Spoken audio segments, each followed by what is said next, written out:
కేసులు పెట్టిన వాళ్ళు మీరు ఒకసారి లేండి.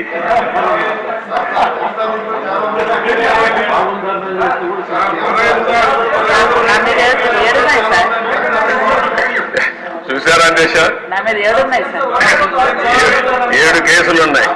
అంటే రాజకీయ పోరాటం చేసిన వాళ్ళందరిపైన కేసులు పెట్టారు.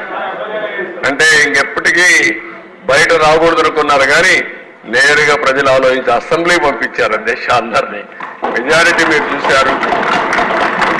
ఆనాటి పాలనలో మనందరూ బాధితులే అసెంబ్లీ నుండి అందరూ. ఇప్పుడే ఒక చంద్రమోహన్ రెడ్డి గారు చెప్తున్నారు, కేసులు లేని వాళ్ళు పుణ్యాత్ములు, వాళ్ళకు బోనస్ అది ఎవరున్నారు పైకి లేవని ఒకసారి చూపించడానికి.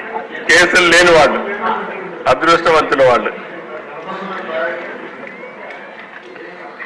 చూసారా దేశ కేసులు లేని వాళ్ళు వీళ్ళు మాత్రం మెజారిటీ బాధితులు.